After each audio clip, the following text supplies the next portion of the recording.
It's that time again. It's 6 o'clock. So first, just a few thank yous. Welcome to the Dig. I see familiar faces and a lot of new faces. We're about halfway through the whole series. Although every week we get more and more calls, there are more and more storytellers with more and more stories that need to be shared. So we're already working on the 2022 schedule. And in fact, we've got lots of organizations that really want to help. And what our goal is next year is to really start looking at neighborhoods and actually taking the Dig to neighborhoods and actually getting people to go to those neighborhoods, explore those neighborhoods. And if we can really make it happen, and we're working with two organizations that may help us facilitate that we can actually leave something in those neighborhoods when we finish and go to another neighborhood. So it could be a coffee shop. It could be an art gallery. It could be a little store. Who knows? It'll depend on the needs of that neighborhood. So first, a shout out to the entire Senate family. So Ken and Gina and all of their staff. They truly make the Contemporary Speakeasy a fun place to come. And I love when you go through town now, people will say, have you been to the Dig? And have you been to the Dig at the Senate bar? So it's really fun that it's become something of a thing to do on Wednesday evenings. And then of course, a huge shout out also to our film crew because we're broadcasting live. And as I said last week, I've gotten calls from Arkansas, Mississippi, New Jersey, Oklahoma, Wyoming. These are Puebloans that no longer live in Pueblo, but come back once or twice a year, and they just love seeing these stories being told. Really, the goal was, as we crawl out of our pandemic caves, that the two things that we can do are to share stories and break bread. I don't care if you're blue or if you're red or orange or green or whatever color you are. The two things that we can do to build community is to share stories and break bread. So that's what this is really all about. And then to archive, to preserve the stories. And we're working to create curriculum now for both the elementary, junior high school, and high school levels. I even have some college students that are really interested in using some of the interviews for some of the research and the work that they're doing in telling the Pueblo story. So a shout out to Justin Brager and the entire film crew. Jeff is back there. And if you haven't seen the Rocky Mountain PBS documentary on the flood, this is the crew that did that documentary. So it's an extraordinary documentary. In fact, it was so successful that we hope to be able to have at least one Pueblo story a year featured in the Colorado Experience. So we'll see how that goes in the future. But a big shout out to them. Also tonight, as we try to do with each and every evening, is as we recover from this shared global experience, we have Chinese food that is from Pueblo Dragon, #2, out in Blend. So we try to patronize a different restaurant or caterer because many of them are still having a really hard time. So this is a great way for us to do that. So I'm really excited because I've only known Monique for a short period of time, but like old sages crossing in the winds, we have some very similar shared experiences. I grew up in Japan, and I didn't know that Monique has this really amazing experience in Japan too. And I think we're gonna hear a little bit about it today, which is extraordinary. But Monique is the director of the Pueblo Food Project, and I'm gonna let her take care of all of that. But as I do with every project, I'm going to read just a little bit of the bio just to give you some context, and then we'll go from there. So Monique is a Pueblo native with decades of experience working in the food system. She has worked on organic agriculture projects in 30 countries around the world. Monique has a master's degree in food systems from New York University, a bachelor's degree in ethics, politics, economics, and international studies from Yale University. Throughout her career, Monique has worked with farmers, ranchers, supply chain servicers, retailers, government officials, media, and eaters of all ages to create a more resilient, equitable, and delicious food system. She is the Food Systems Strategist for the City and County of Pueblo and leads the Pueblo Food Project. She has a small urban farm with a flock of chickens. So I leave it up to you, Monique. Thank you.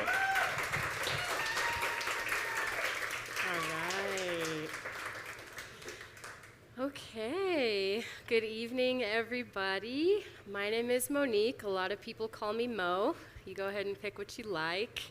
I just want to say thank you, first of all, for the opportunity to share a little bit about myself and what we're doing at the Pueblo Food Project. I want to say thank you to some of the folks in the audience who are right there with me doing this work day in, day out to create a better food system here in Pueblo. And I especially want to say thank you to my mom and my best friend who are here. They're going to make me laugh throughout this so I don't get too nervous. So let's go ahead and get started. Let's see. Make sure I'm doing this right. Okay, so as mentioned, I am a Pueblo native. And what you see before you is one prong of my family. My mom comes from 5 siblings, and this is only one of the siblings' branch. So as you can imagine, I have a long, long tradition of cousins and aunts and uncles and everyone in between. And family and food have been central to my life's experience. I just pressed that button. Sorry, I gotta get used to the clicker. It's the down button only.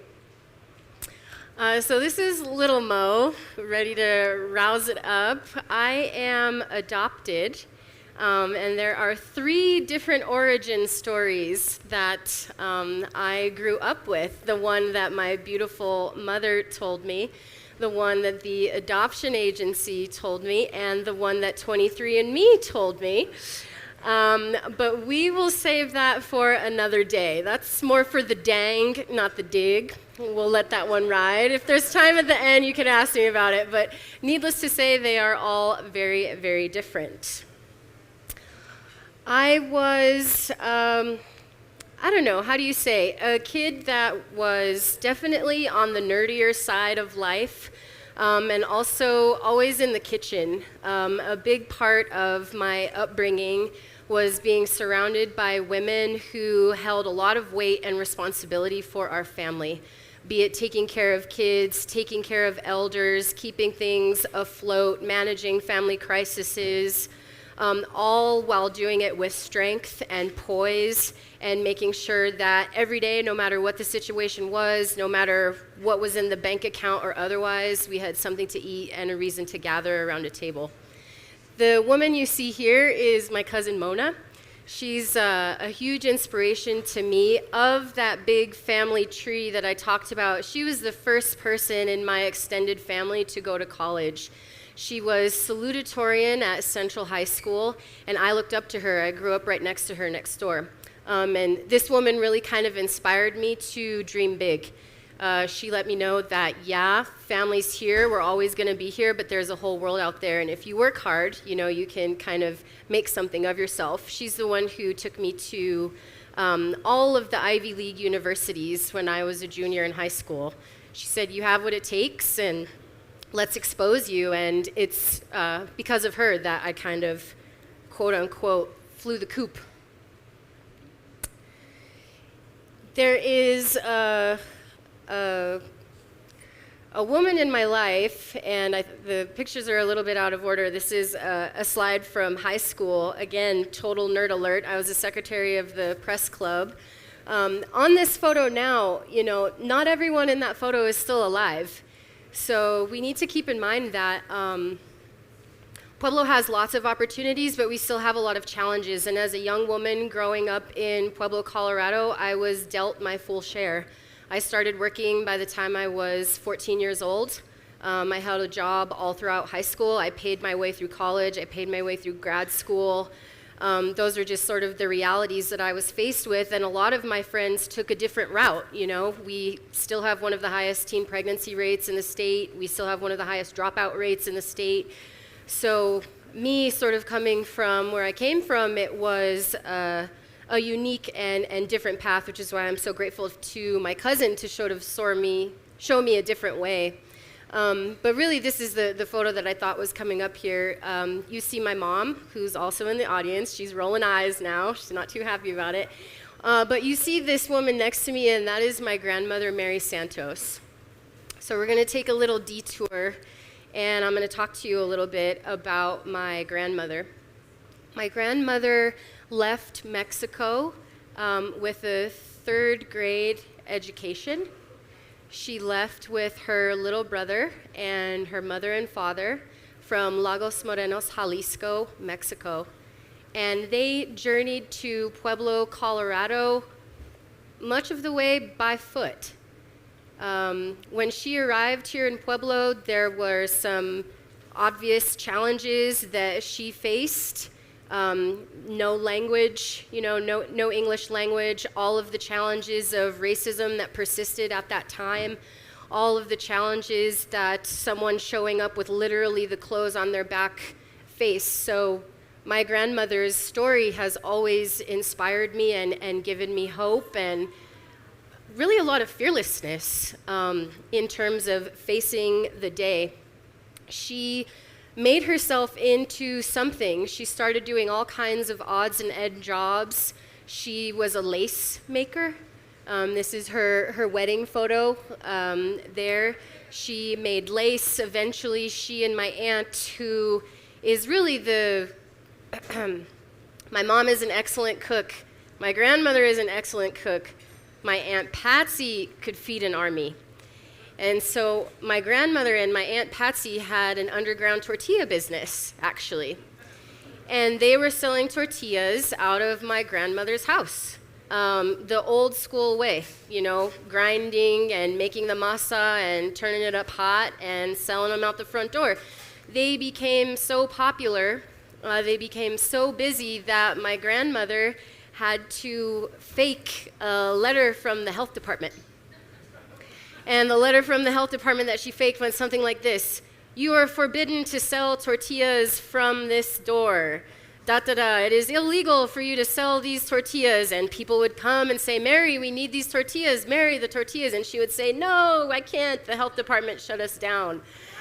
So that was my grandmother's style. She made it work, and she always did it with a smile, despite all of the drama that she had to put up with, and that still exists in Pueblo. You have your haters out there, and unfortunately, I don't think that's ever going to change. But my grandmother really taught me happiness, gratitude, generosity, humility, and how to look at anyone, no matter who they are, and open your heart for a conversation. And that served me really, really well as I went on in life. As Gregory mentioned, I received a bachelor scholarship but turned it down. My mom wanted me to become a nun. Clock it, that's a true story. But that didn't quite work out. Instead, I applied to Yale University. It was the only school that I applied to. Felt really confident that I was going to get in, got in. I graduated valedictorian of Central High. Oh, quick backup. My grandmother died the day of my high school graduation. Yeah, so she was living with us at the time. Obviously very important for our family. That she was with us. My mom took care of her. I was at my grandmother's house every day as a child, every weekend, huge part of my life. And when you graduate as a valedictorian, they allow you to have your parents sit on stage. Well, I asked that my mom and my grandmother be able to sit on stage, and for that reason, there was even a ramp because we knew that she was going to be in a wheelchair. And unfortunately, she wasn't able to make it that day, so the night before, we were all gathered as a family, and I put on my cap and gown, and we were laughing, and I practiced my speech and all that jazz. And the next morning, I'm getting ready to go to my graduation, valedictorian, ready to rock it out, and my mom said, "Hey, this is going down." So went and sat at her, bedside and was there for her passing with my mother, and then had to go to my graduation. And it was one of those moments where you say to yourself, like, really? Is this the timing of my life? But in my heart of hearts, I feel that my grandmother's spirit left her body in that moment to be with me at graduation.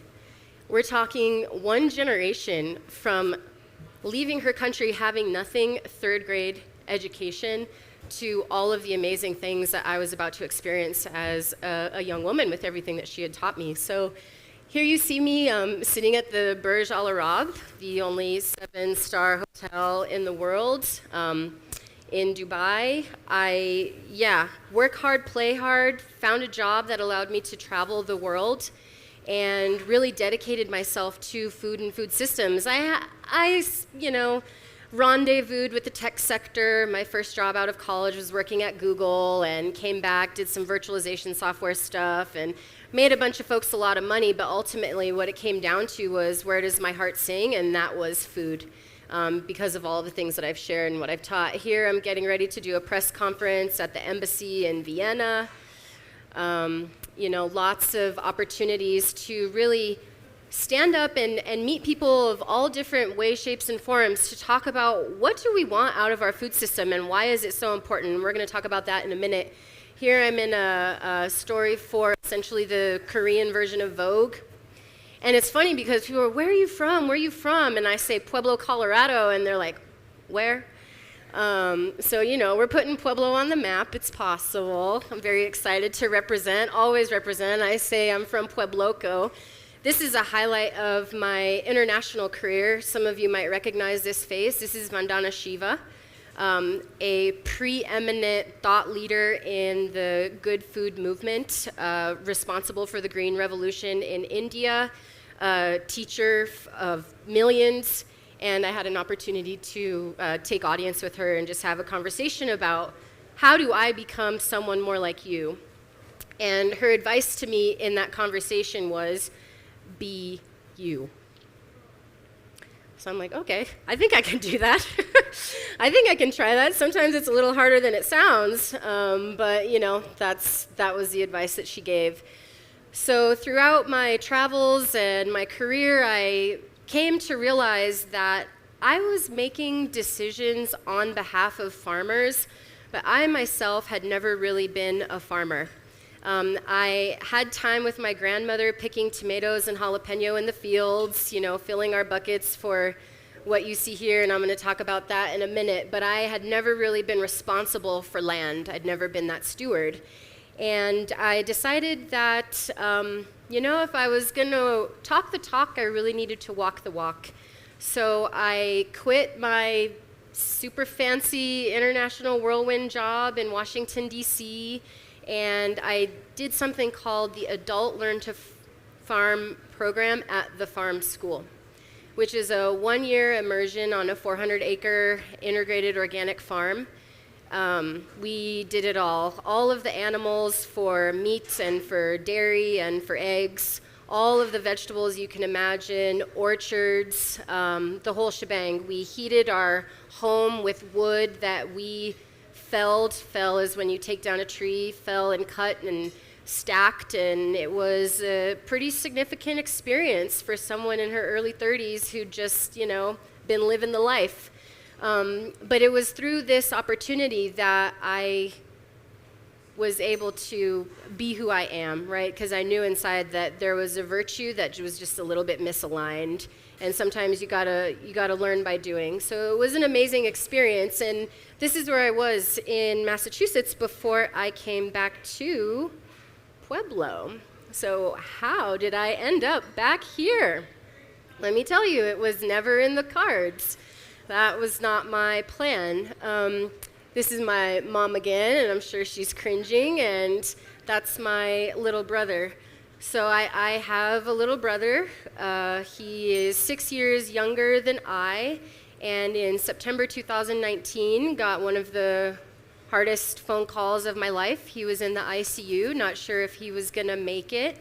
And if he was gonna make it, he'd have to have both of his legs amputated, no questions asked. That's pretty heavy pill to swallow. But like, most big sisters would. I said, all right, gotta go do the right thing.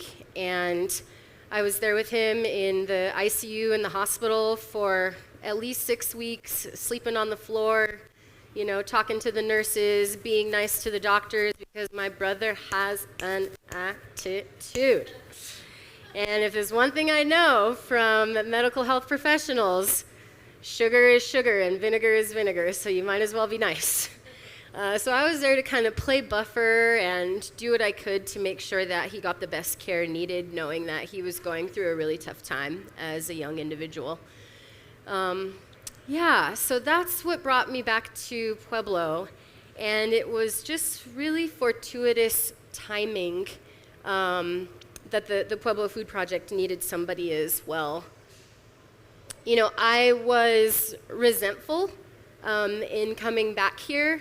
I was hurt because I was living such a cool life, and Pueblo was rough on me as a kid for a number of reasons and never thought I was coming back. But when I did land here, all of those emotions and all of those deep lessons that you learn as a child that make you who you are as an adult kind of came right back to the top, and I was reminded of how important it is for me to be humble, be generous, learn about how I can help my community, not about, I was up here, right? I was on a global scale, making global policies, talking to ambassadors and business decision makers and da-da-da-da, all the time knowing that Pueblo still had problems. Pueblo still had issues, obviously, that's why I was back. So I really had to sort of sit with that. And what you see here in the 2 jars I have here for the lucky audience members who will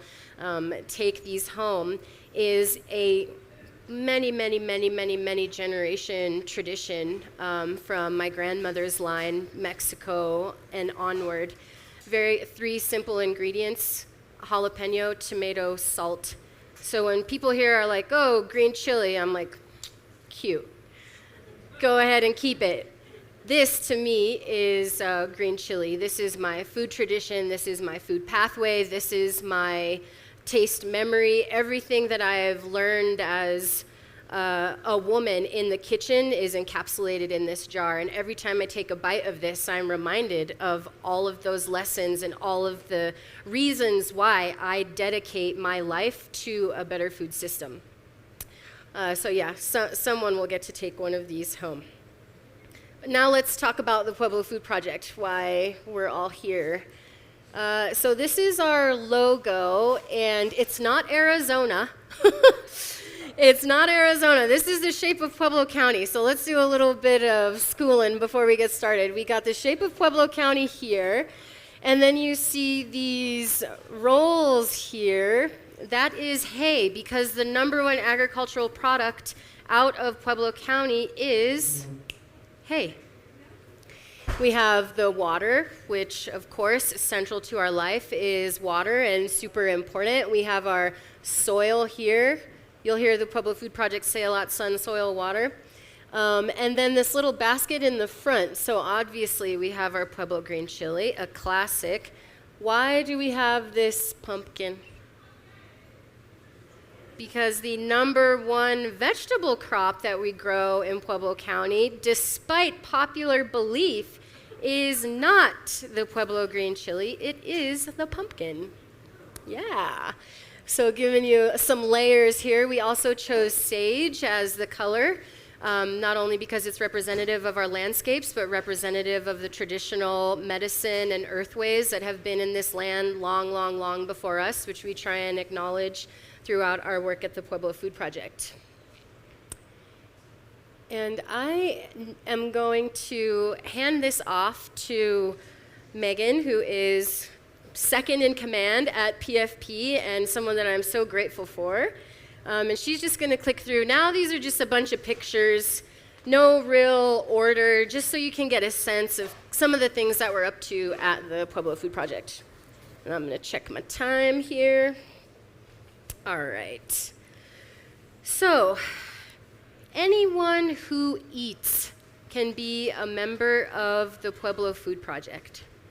Everyone participates in the food system. Hopefully you're lucky enough to participate in the food system a couple times a day. Some of us aren't. But anyone who eats can be a member of the Pueblo Food Project. And essentially we're focused on 4 key things: healthy food access,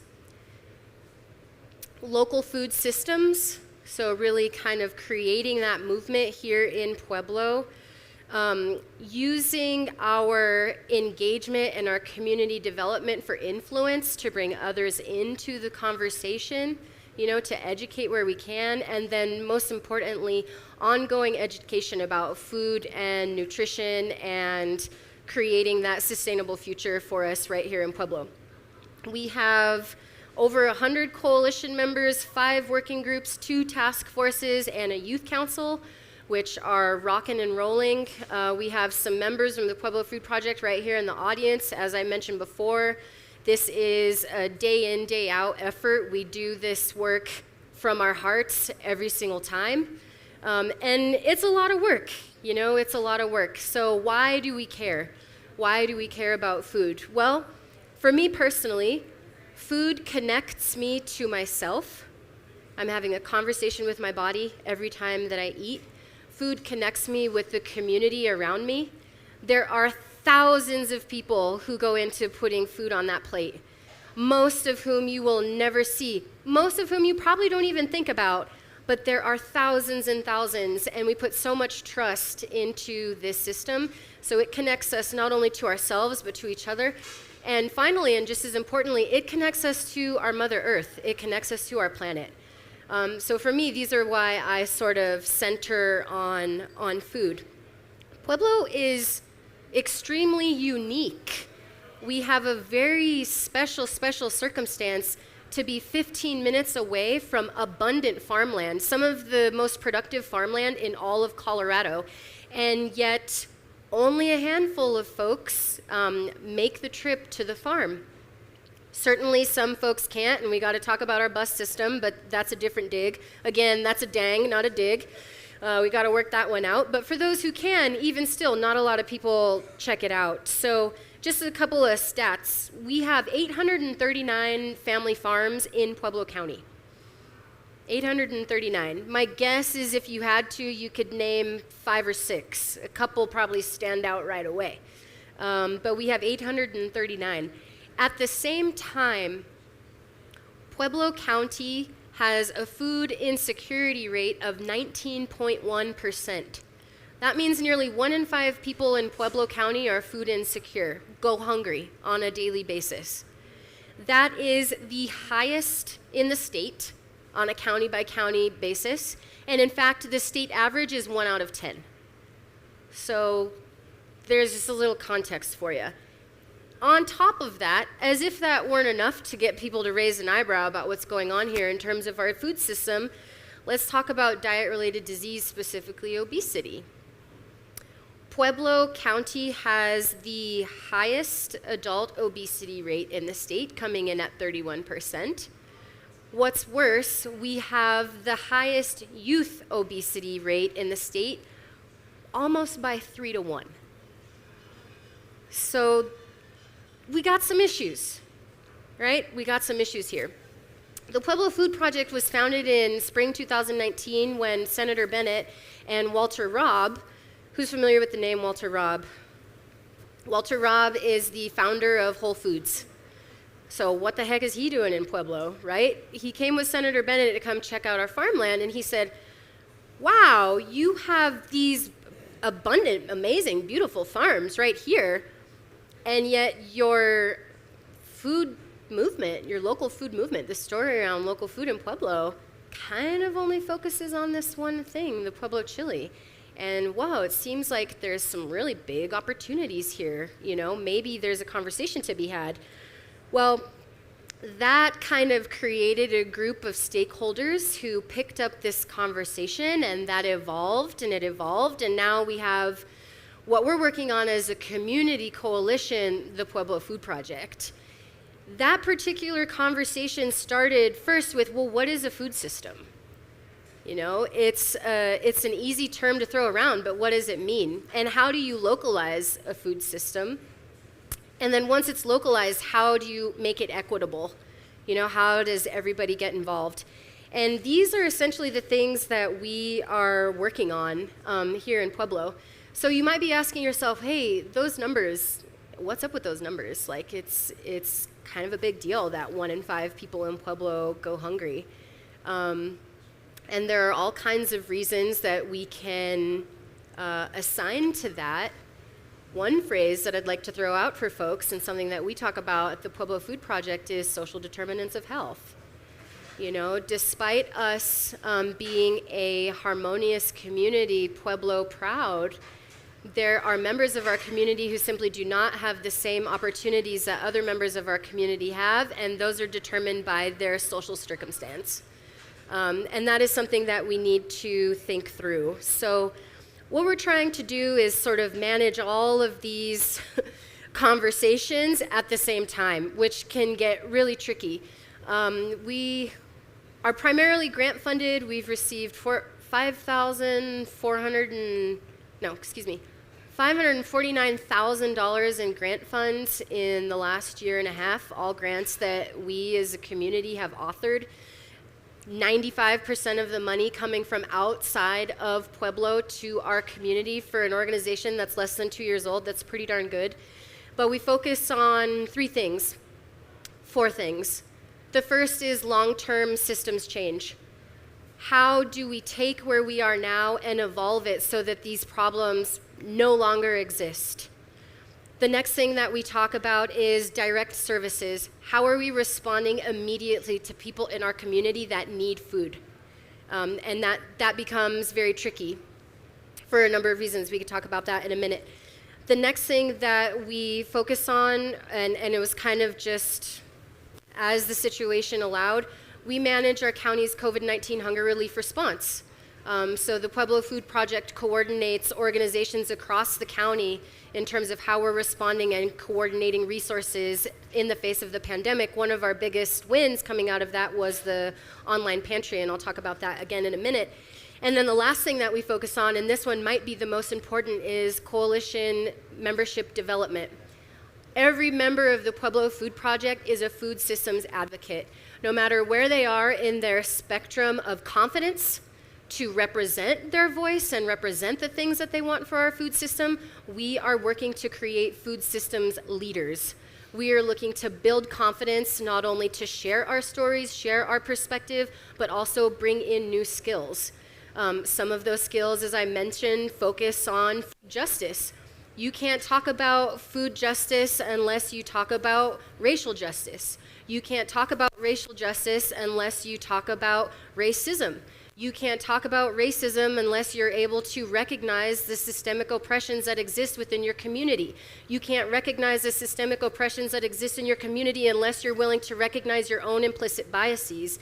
This is hard work, and we are doing it as a community in the Pueblo Food Project, in addition to trying to solve all of these other food systems related issues that we're working on.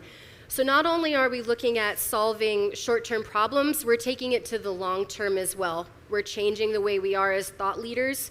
We're bringing in opportunities for people to elevate, to change up their own game through entrepreneurship, through storytelling, through leadership opportunities within the coalition, sharing power. These are all things that we're working on. I will also flag that we focus on youth. And we don't focus on youth in that, oh, hey, young person, come to this meeting. Instead, we turn over the cards. Here's your budget. What do you want to do with it? What questions do you have for your community? How are you going to get the answers? How do you respond to the answers when they come up? We have a youth council that put together a survey for their peers. They had 160 plus responses. They created their own strategy on how they wanted to respond to the food system needs that young people created. And you know what came up top of the list? Young people hate school food and they don't know how to cook, right? Surprise, surprise. And so what did our youth council do? They authored a grant. They themselves authored a grant that led to $27,000 in funding outside of Pueblo to give them the opportunity to put together cooking lessons and meal kits that they are distributing on an every other month basis throughout the community.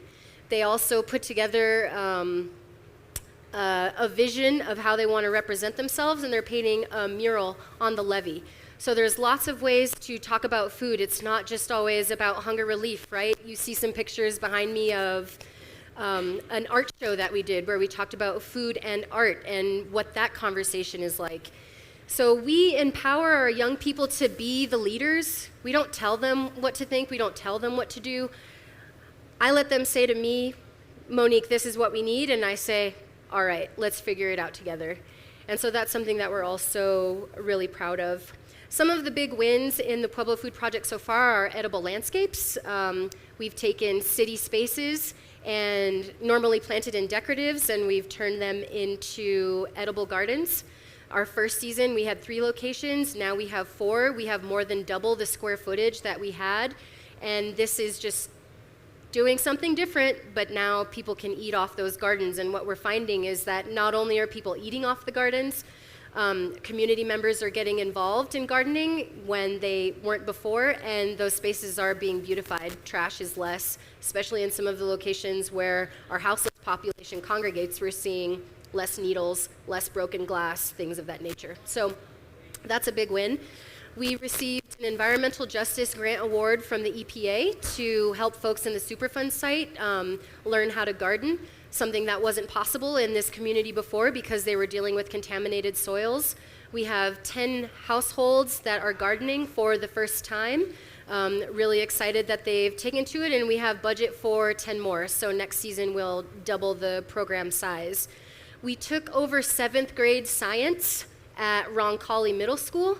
So we said, hey, you got to learn about life sciences anyway. Why aren't we framing it in our own community? Why aren't we talking about Pueblo food and farming and giving you something to really grab to? So we took over 7th grade science at Roncalli. Full curriculum. They got to grow food in the classroom. They got to donate that food to the soup kitchen. We had community members host interviews with them. And guess what? Now we're in 2 schools. By the spring, we hope to be in 3. These are the kind of long-term system changes that we're going for, so that's another big one. For the first time, the farmers market is accepting SNAP, Supplemental Nutrition Assistance Program. This is an electronic benefit transfer program that allows people to buy food. Up until last season, folks were not allowed to use their benefit at the farmers market. Does that speak to equity in our community? The freshest abundance, not meant for those who don't have paper cash. No, we were able to resolve that.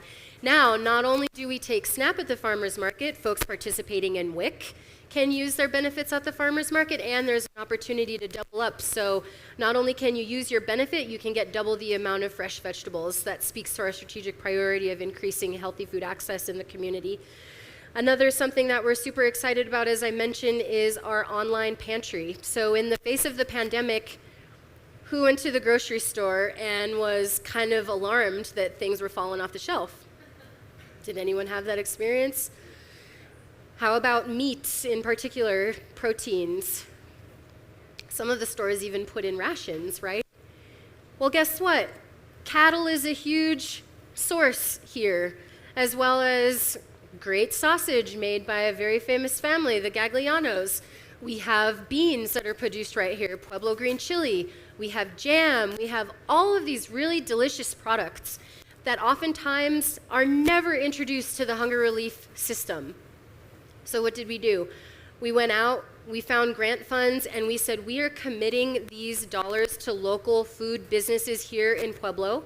We are putting these items into a pantry for hunger relief organizations to draw down from, and those in our community who need help with food are going to get the best that we have to offer, because that's how we roll. That's what we have the opportunity to do, and that's what making a local food system looks like. You know, when we think about hunger, it's really easy to categorize hunger as an individual problem. It's not an individual problem, you know. You've never walked a day in somebody else's shoes. You don't know why it might be hard to put dinner on the table today. Why would you expect that they deserve anything less? It's a community problem when we're unhealthy, right? Just like the 31% of our community being obese is a challenge. 19% of our community members going to bed at night hungry is an even bigger one, especially when we talk about our kids. It's unreasonable. And so we frame the conversation at the Pueblo Food Project a little bit differently. Some of you know that the East Side has been without a grocery store. A lot of people like to use this term, quote unquote, food desert. Desert sort of implies kind of desolate, dead, dry, not a lot of life. You really have to look close to see if anything is moving. That's not a phrase that we use at the Food Project, because places in our community that are quote unquote food deserts are full of life. In fact, those places in our community are the oldest neighborhoods. They have the longest standing traditions and cultures in Pueblo. So for us to call them quote unquote desolate, isolated places is an unfair characterization. Instead, we like to think about it in terms of food grid. So if you went to a part of town and they didn't have power, you wouldn't say, oh, they're in a power desert. No, you'd say they're off the grid and we got to get them back on. So that's the kind of framing that we use for food in our community. We're seeing neighborhoods in our community that are off the food grid, and we're trying to bring them back online. So that's just one of the ways that we're sort of tackling that approach and changing the conversation. Another thing that I'm really proud of, that we are all really proud of, is that the Pueblo Food Project is community-led. You are looking at the brain trust of PFP. I'm the one full-time employee, very grateful for it. Megan is on retainer as our social media maven and all-around BA. But that's it. Everyone else is a volunteer. And I've only given you a very short snippet of some of our big wins, you know, of what we have going down. I mean, we're talking thousands of pounds of food and thousands of families that we have impacted over the last year, and we do it all on a volunteer basis. So yeah, I'll leave it at that, just to say that for us, that's probably the most important thing, that we're doing this together as a community. This is a story about Pueblo leaving you breathless and then telling you a story. We're doing it, you know, and we invite you to be part of our story. The Pueblo Food Project is open to anyone. Coalition meetings happen last fourth Wednesday of every month, 8:30 to 10. We invite you to join us. We have a big conference coming up in November. We hope to see you there. And I would love to entertain some questions. Do we have any questions? And I have to first say, I have to process a lot of these numbers because, you know, they're pretty powerful. And this is just one aspect. I just came out of a housing conference, and just hearing those numbers was staggering. But to understand just all of these systemic issues is really, really powerful. I have been volunteering, and I would encourage everyone, if you have an opportunity, to really participate. And I have to say, I mean, I can't wait until this video is finished and we can share it, because I think what you've just really outlined and the overview that you've given really does, I mean, just talking about just our products, you know? I mean, in terms of just looking at our logo, what really do we do? What is our number one product and things of that sort? I mean, I'm gonna have to go back and watch this 2 or 3 times to really learn more. So I'm really glad that we were able to capture this and share it. So do anyone have any questions? Monique, can you tell me, I might have missed it if you said, but if not, where are these gardens located in Pueblo? You said there's 3 of them? We have 4 this season. There is one at Sister Cities Plaza. There is one at Central Plaza. There's one in Mineral Palace Park. And we took over the garden beds at the courthouse. And let's just give a shout out, because 2 of our land stewards are sitting here in the audience, Derek Stoll and Frank Cordova. Yeah, what up? They have been the lead gardeners at both of these locations from our inaugural year. Okay. I haven't seen any of them, but are they caged in? Like, are they? Nope, that is the beauty So- of it all. Free Okay. and open to the public. If it's ready, eat it. Okay, yeah, because I've seen several in Denver, and they were locked up for certain times of the night. Okay. Yeah, no, these are free and open to anyone. Yeah. I'm ready for some tough questions, Yeah. y'all. This is my favorite part. Sorry, so. Ken. Sorry, yeah, just regarding the 879 farms, how much of that is red tape, not getting that into our own community, and what are the issues there with Yeah. USDA certification and those kinds of things? Is that one of the things you're up against? No. So, yes and no, right? By and large, the majority of the food that we produce in Pueblo County leaves Pueblo County.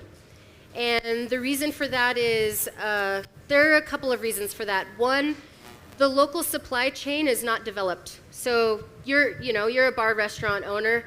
How much time do you have to go out to 5 or 6 different farms and load up your truck and bring it back to your kitchen?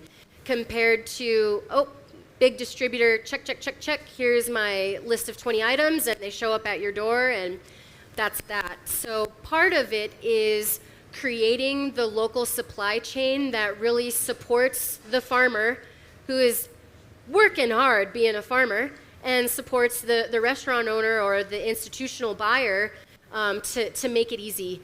So even though we've only been around for 2 years, the Pueblo Food Project is the largest institutional procurer in Pueblo County based on all of the work we've done through COVID-19. And the reason that happens is because my butt is on a 16-foot refrigerated truck. And I'm driving out there, and those pallets of, wow, serendipity. I'm driving this truck. I'm loading this up. I'm moving it by hand with my volunteers.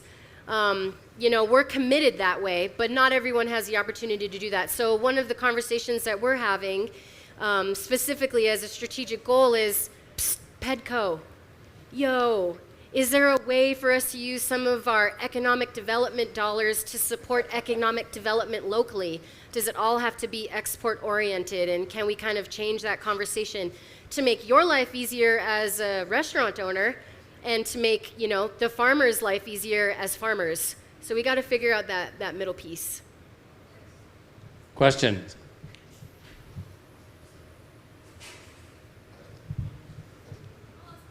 Please, yeah. Where do you see the next 10 years? Where's your hope and your goal? Thank you for that question. Aspirational, yeah. So we want Pueblo to be a model food system. We are excited if Pueblo becomes the Berkeley of Colorado, the Napa of Colorado. We have all of these farms. We want people from Denver Springs to come here and enjoy the bounty that we have to offer. We want folks to be able to build careers in a sustainable food movement.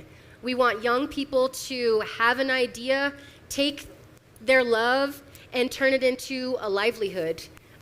We want to be a leader in things like hydroponics, aquaponics, aeroponics. These are all things that we're working on. We have an entrepreneur development program that's underway. We hope that the first cohort will start in January, and this is an opportunity for folks with an idea to kind of take it from concept to market.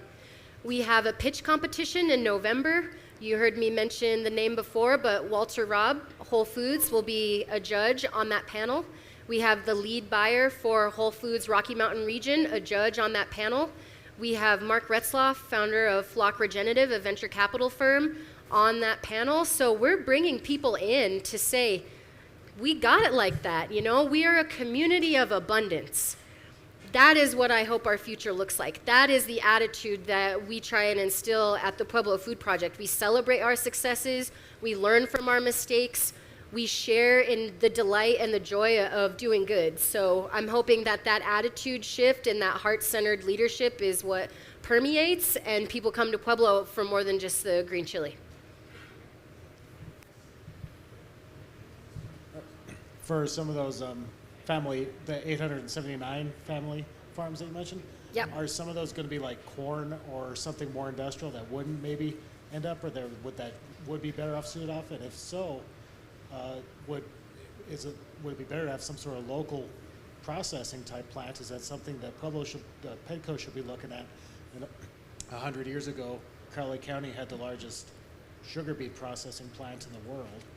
And that, Yeah, we had sugar beet processing, we had juicing, we had meat packing. Luckily, there are some courageous folks who've submitted ARPA applications, American Rescue Plan applications, to kind of bring some of those things back. Processing here would not only serve Pueblo as a county, but also southern Colorado. We kind of have a complex saying, oh, Springs, oh, Denver, but you should hear the conversation when it comes to food systems looking up to Pueblo as the big player in town. So we're looking at how can we develop those regional food assets to sort of service all of, especially southeastern Colorado, but it takes capital. It is expensive to open a processing facility. We should find out in September on an application we put in with the USDA for the local food promotion program to specifically scope that out. It's a planning grant to say what would it take for us to open such a facility here in Pueblo, and what impact would it have on our community. So those are things that we're definitely looking at, but unfortunately, it takes the green. Hi, Monique. I'm wondering, 10 years down the road, are you working with the farmers to address climate change, the water source, since we know the Arkansas is overallocated? How are they going to maintain these farms? Is that in the conversation? Yeah, so everyone in the room should be aware that there's a comprehensive land use planning process taking place right now at the county. And this is really defining whether or not we will have farms in the next 10 years. As you can imagine, we've all seen it. There is pressure to develop. And it's putting pressure on our farmlands. So many of the farmers have already sold their water rights to Pueblo Board of Waterworks, thinking that in 10 years, there'll be houses and not farms. Some of the things that we're doing with our farmers in particular is talking about unique irrigation methods, ways to translate from what they're doing now to be more climate resilient, water resourceful. But another big conversation that we need to recognize is that there is pressure from other industries to remove our farmland from the county, and that will be a tragedy. So it's part of a bigger conversation, water access and climate change being one of the prongs. Just as big a threat, if not bigger, is this move towards development. Yeah. How many of those farms use organic systems? Great question. Not as many as I would like, given my background. I've been an organic advocate for the bulk of my career, and it has allowed me to travel the world and see some of the most beautiful places on the planet. When you have this conversation with Mother Nature that says, you know how to do what you need to do, right? And that's kind of what organic allows. But there are all different types of farming, and Pueblo County does not have a high concentration of organic farms. There are a couple out there who are giving it a whirl, and some that are really dedicated, but it's not easy. And, a lot of these farms have been around for generations and generations, and if you've ever tried to convince a stubborn farmer of anything, you know that it's not very easy. Yeah, but I think as Jean pointed out, as our environment evolves and tastes change, there might be an impetus to move that direction, especially if we provide support to do so. Yeah. You're in District 4. There's one candidate running to replace Ray Aguilera. And to take it up a notch, maybe add, of course, obviously more on your plate, but you could get your signatures in tomorrow and be a candidate on District 4 and take this to the next level and really have a direct influence on a lot of the governing decisions. Yeah. Just a thought. Something that I am realizing, and I say this with all humility and humbleness, I am not fit for government work. My mom has always said to me, it's going to be your mouth that gets you in trouble. And she has been absolutely right. So I like being here, able to kind of ruffle feathers as much as I can. I think there's lots of new energy that's running for council this year, and I'm excited to see that group really take on new conversations for our community. But I don't see city council in my future. But thank you for the vote of confidence.